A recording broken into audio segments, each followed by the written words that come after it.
당신이 몰랐던 이야기. 오늘은 한국의 청년 실업은 선녀처럼 보이는, 일부 지역은 청년 실업률이 50%가 넘어가는 프랑스 청년 실업에 대한 이야기입니다. 매 정권이 바뀔 때마다 빠지지 않고 단골로 등장하는 정부의 과제이자 사회 문제가 있죠. 바로 청년 실업입니다. 한국은 2000년 이후부터 만성적인 청년 실업 문제를 겪고 있죠. 2024년 3월 기준 한국의 청년 실업률은 6.5%입니다. 한국 전체로 보면 3%인데 가장 활발하게 경제활동을 해야 하는 시기인 청년 시기 실업률이 전체의 2배가 넘는 것이죠. 언뜻 난리인 것에 비해 낮은 것처럼 느껴지기도 합니다. 하지만 실업률은 경제활동 인구 중 실업자의 비율만 나타내는 것이죠. 그냥 쉰다고 표현되는 일할 의사가 없는 비경제 활동 인구는 실업률에 포함되지 않고, 알바를 하면서 구직하는 사람들도 실업자에 포함되지 않습니다. 이들까지 모두 합치면 훨씬 높은 수치가 나올 테죠. 어찌되었든 이 정도 수치에도 이렇게 힘들고 난리인데 여기서 3배 높은 수준의 실업률을 기록하게 된다면 어떨까요? 생각만 해도 끔찍하죠. 프랑스의 현실이 그렇습니다. 2024년 말 프랑스의 청년 실업률은 20.5%로 약 7%인 전체 실업률의 거의 3배에 달합니다. 같은 기간 유럽연합 평균인 15.3%보다도 월등히 높았죠. EU 평균이 15.3%인 것도 좀 놀랍네요. 한국에서 청년 실업이 사회적 위기라면 프랑스의 청년 실업은 이미 구조적 재난에 가까운 상황입니다. 그런데 사실 프랑스의 청년 실업 문제는 최근 몇 년 사이에 갑작스레 급부상한 사회 문제가 아니죠.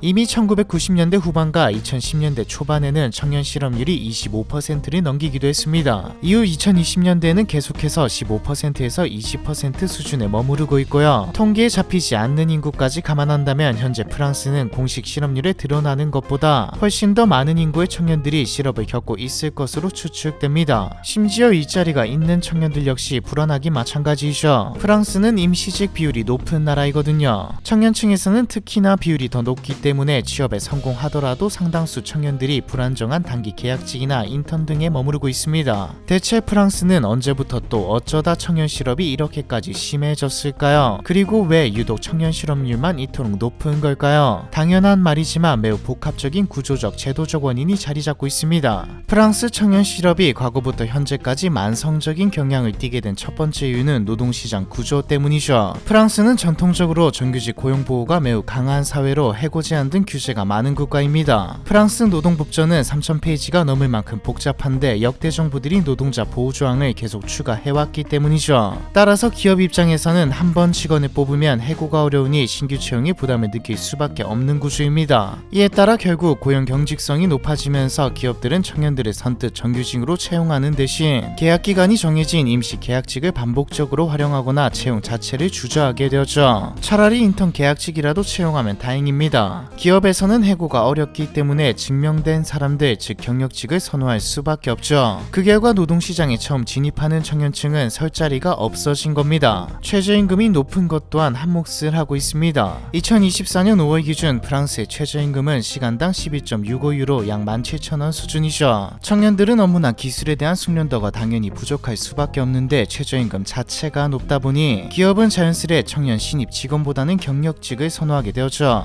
불확실성에 투자하느니 돈을 조금 더 주고 확실한 경력직을 쓰겠다는 겁니다. 실제로 1979년에서 1984년 사이 프랑스가 최저임금을 대폭 인상한 이후 청년 실업률이 급등하여 OECD 평균의 2배에 육박했다는 분석도 있습니다. 정리하자면 프랑스 노동시장은 전형적인 이중 구조인 겁니다. 강한 해고 보호 장치는 또 노동자들에 대한 보호는 근로자들에게 고용 안정을 주지만 기업들이 신규 채용에 매우 신중해지게 만드는 요인인 셈이죠. 애초에 뽑을 때 엄청난 검증과 제한을 두게 만드는 겁니다. 경기가 안 좋아져서 매출이 급감한다고 해도 해고할 수 없기에 유지비 측면도 있고요. 사실 기업 입장에서는 신입으로 들어온다고 해도 어떻게든 괜찮은 사람을 뽑아서 키워내면 더 이득입니다. 하지만 괜찮은 사람을 뽑는다 해도 이직하면 그만이기에 진짜 신입사원을 일을 안 해본 청년을 뽑기는 너무 리스크가 크다고 느껴지죠. OECD에서 발표한 통계를 기준으로 15세에서 24세 인근 근로자 중 무려 60% 가까이가 임시 계약직일 정도로 정규직 채용을 꺼립니다. 그런 법을 좀 바꾸면 되지 않나. 프랑스는 노동법에 특히나 민감한 국가입니다. 실제로 프랑스 정부도 수십 년간 어떻게 해결해 보려고 했지만 제대로 된 게 없었죠. 대표적인 것이 청년 특화 고용 계약 제도입니다. 만 26세 이하 청년을 기업이 고용할 때 최초 2년간은 해고를 자유롭게 할 수 있도록 한 일종의 특별 계약인데 학생과 노동자들의 시위로 철회되었죠. 고용계약 삭감 프로그램, 한마디로 청년 최저임금을 일반 최저임금보다 낮추려는 시도도 있었지만 바로 틀어막혔습니다. 아예 최근 들어서는 정부에서는 전체 노동시장을 유연화하려고 하지만 쉽지 않죠. 두 번째 원인은 학력과 미스매치입니다. 신규 취업이 어려워진다는 곧 경쟁이 더 거세진다와 같습니다. 프랑스는 우리보다 더하면 더했지 덜하지는 않은 학력사회입니다. 어떤 학교를 나왔고 어떤 학위를 가졌는지가 중요하죠. 프랑스 대학은 평준화가 아닌가? 맞습니다. 하지만 대학 위에 대학이라 불리는 그랑제콜이 존재하고 대학원의 서열이 존재하죠. 평등하면 프랑스를 떠올리지만 동시에 학연 지연 혈연이 한국보다 심한 곳이 프랑스입니다. 동일한 직급임에도 학벌이 다르다고 연봉이 다른 것도 존재하고 심지어 일이 똑같아도 연봉의 차이를 두기도 하죠. 역대 단 2번을 제외하고는 그랑제콜 출신이 아닌 사람이 대통령에 오른 적도 없고요. 동시에 우리와는 조금 다르게 대학을 나왔냐도 상당히 중요합니다. 대부분이 대학을 가는 한국과 달리 프랑스의 대학 진학률은 40%를 조금 넘기는 수준입니다. 대학을 졸업하기도 상당히 어렵고요. 한국이 1등부터 100등까지 줄 세우는 느낌이라면 프랑스는 상위권들끼리만 경쟁시키는 느낌이라고 볼 수 있죠. 어찌되었든 대다수가 대학을 가는 사회가 아니기 때문에 고등교육을 마친 청년의 경우 졸업 후 3년 이내 고용률이 80%를 넘습니다. 여전히 성인 전체 고용률과는 괴리가 있지만 그래도 높은 수준이죠. 반면에 최종 학력이 고졸 이하인 청년 실업률은 40%를 넘습니다. 통계를 통해 알 수 있듯 프랑스 청년 실업 문제의 상당 부분은 학력 취약계층 실업 문제라고도 볼 수 있는 것이죠. 그런 고학년 청년들의 경우는 문제가 없을까요? 아닙니다. 프랑스는 교육과 노동시장 수요 간의 불일치를 겪고 있죠. 기업이 요구하는 스펙과 공부해온 게 다른 겁니다. 인문, 사회 계열이 이게 특히나 심하죠. 결국 청년들은 시간과 자원을 더 투자해 추가 학위를